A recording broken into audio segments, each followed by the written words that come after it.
નથી થઈ। આ સ્વયંભૂ આક્રોશ છે। આની પાછળ કોઈ રાજકીય પક્ષ નથી, કોઈ રાજકીય આગેવાન નથી। આ શુદ્ધ અને શુદ્ધ સામાજિક ચળવળ છે।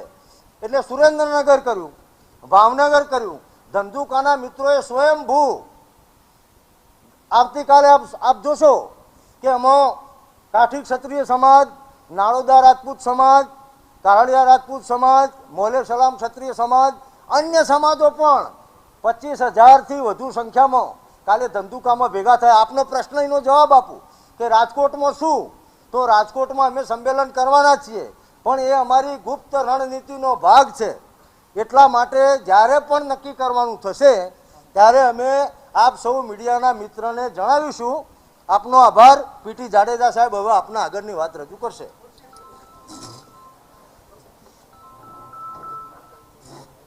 તો જે રીતે આ બેઠક મળી હતી તેમાં તાલુકા કક્ષા સુધી સંકલન સમિતિની રચના કરવામાં આવશે। એ સિવાય ક્ષત્રિય સમાજને તમામ સમાજનું સમર્થન પણ મળશે અને તમામ સમાજને સાથે રાખીને આ લડાઈ લડવામાં આવશે તેવી વાત કહી છે। અમારી લડાઈ પાટીદાર સમાજ સામે નથી તેવું સ્પષ્ટ કહ્યું છે અને આજની બેઠક પાર્ટ 1 હતી। આજરોજ જેમ કરણસિંહભાઈએ જે વાત કરી બધી એ હું રિપીટ નથી કરતો। રણનીતિઓ અમારી ઘડાઈ ગઈ છે। આપે જે ધંધુકાની વાત કરી એ ધંધુકા અમારું મહાસંમેલન નથી, પણ મહાસંમેલન જેટલા માણસો થઈ જાય છે એ આપ કાલ જોઈ શકશો। એનો આંકડો હું નથી આપતો, પણ આપની સમક્ષ આવી જશે। એ તો 25,000 કહે છે, 25,000થી પણ વધારે થશે, બરાબર છે? એવા સમાચાર ત્યાંથી મને મળે છે। એટલે અમે પહેલું સંમેલન કર્યું જામનગર, બીજું કર્યું સુરેન્દ્રનગર, ત્રીજું કર્યું ભાવનગર, ચોથું ધંધુકા, એમ 16 જિલ્લામાં જ્યાં ક્ષત્રિયોની વસ્તી છે, બરાબર છે, એ સમગ્ર સંમેલન કરી, પછી તાલુકા લેવલના સંમેલન કરી અને દરેક ગામના સંમેલન કરી। અમે જિલ્લાની સમિતિ સાંજે બનાવવાના છીએ રાજકોટ શહેર માટે, પછી જિલ્લાઓની સમિતિ બનાવશું, પછી તાલુકાની સમિતિ બનાવું છું, જિલ્લાને તાલુકાની જવાબદારી આપશું, તાલુકાને ગામની જવાબદારી આપશું। એક તાલુકામાં 60 ગામ હોય તો 25 યુવાનો એ 60 ગામની જવાબદારી લેશે અને ગામે ગામ એ ત્યાં સંમેલન કરશે। ગામની સંખ્યા હોય એવડું અને સમગ્ર ગામ અને સમગ્ર 18 વરણ અમારી સાથે છે। એક પછી એક આવતા જાય છે। હજી અમે બધા પાસે જઈ શક્યા નથી અને અમને ખાતરી છે, વિશ્વાસ છે, અને આજે અમે નવું નામ આપ્યું છે ઓપરેશન રૂપાલા। રૂપાલા સાહેબની ટિકિટ કપાવી જોઈએ વાત ફાઇનલ છે। ક્ષત્રિય સમાજમાં ભયંકર રોષ છે। આજે અમારી બહેનું કેવલમ ખાતે જોહર કરવા જવું પડે, રાજકોટમાં અપવાસ ઉપર ઉતરવું પડે, અને છતાં સરકાર એક વ્યક્તિને બચાવવા માટે, અરે હું તો એમ કહું છું કે જો પરસોત્તમભાઈમાં 1% ખાનદારી હોય તો બહેનો જોહર કરે ત્યારે શરમ આવી જોઈએ ને કે મેં આ બહેનોની ટિપ્પણી કરી છે, એને સ્વૈચ્છિક રદ કરવા માટે પોતે જ હટી જવું જોઈએ કે મારે આ ચૂંટણી નથી લડવી। પોતાનો સ્વાર્થ ખાતર, પોતાની સત્તા માટે સત્તાને ક્ષત્રિય સમાજ સામે કરે છે, એ કેટલા અંશે વ્યાજબી છે? આજની અમારી જે રણનીતિ ઘડાની છે એ ચૂંટણીની 12 તારીખ ફોર્મ ભરાય ત્યાં સુધીની, પછીની અમે તમને જાહેર કરશું કે 12 પછી હું 12 પછી 100% રૂપાલા સાહેબને જવું પડશે એવી રણનીતિઓ અમે ઘડવાના છીએ। પણ એ અત્યારે આમ જેમ તમને કીધું કે સંમેલનની તારીખ નહીં આપીએ, એમ એ ગુપ્ત છે અને ગુપ્ત રાખવાની છે, કહેવાય ને કે સસ્પેન્ડ, એનું રહસ્ય રહેશે। એને રહસ્ય અમે તમને 2 દિન 5 દી અગાઉ કહી દઈશું।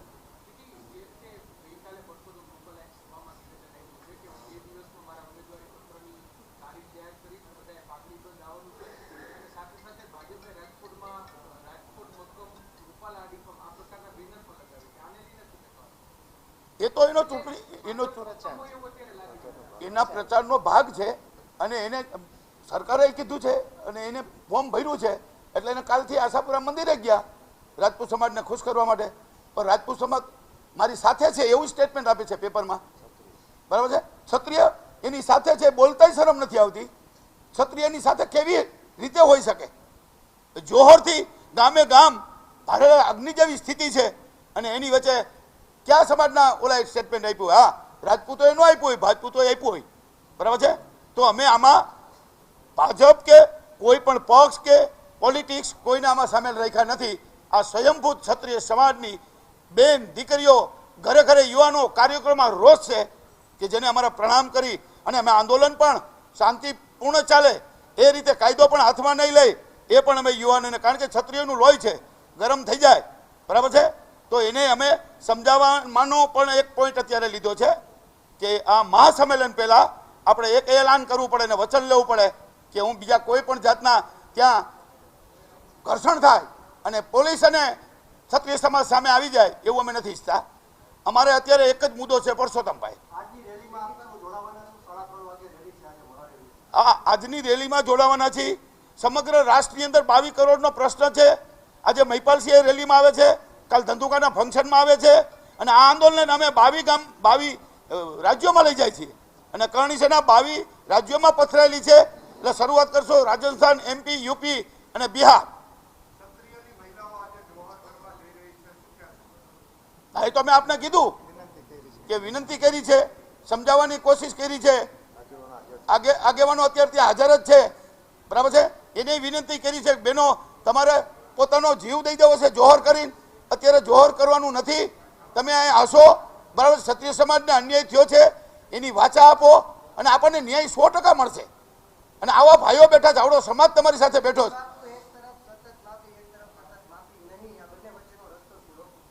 બંને વચ્ચેનો કોઈ રસ્તો જ નહીં. એની ઉમેદવારી રદ થાય જ. માફી એને 2 વાર માંગી, 3 વાર માંગી, મીડિયામાં જઈને માંગી હોય તો 10 વાર ગણાવે કે મેં 15 વાર માંગી લીધી. આ મીડિયામાં ગયો તો, અહીંયા ગયો તો, પણ એની અહીં કાંઈ લેવા દેવા નથી. અમે તમને કાયમ માટે એક જ વસ્તુ કહી. શું? ના, એની તબિયત બરાબર નથી અને અપવાસ ઉપર બેઠા છે. 2 દી આશાપુરા મંદિરે બેઠા. અત્યારે સ્થળ બદલ્યું, ત્યાં રેલનગરમાં છે, સમાજની વાડીએ, અને એને મેં ફોન કર્યો તો એ ના પડતા હતા અને રજા લઈને ગયા છે. એમના ભાઈ સાથે છે અને એ ઉપવાસ ઉપર એમને બધા ન કીધું, સંતો મહંતો બધા આવે છે, એનું સ્ટેટમેન્ટ આપીને જ ગયા છે. જી, આજે સાંજે અમે મનાવવા જવાના છીએ. સવારે તો ગયા હતા પણ અત્યારે અડગ છે કે હું આ ઉપવાસ નહીં છોડું જ્યાં સુધી પરસોત્તમભાઈની ટિકિટ રદ ન થાય ત્યાં સુધી. જય માતાજી. કોને? રાજકીય માણસો મેં કીધું ને, સામાજિક છે. હા, બોલો. અને અમારા મહિલા વતી બેન બોલશે.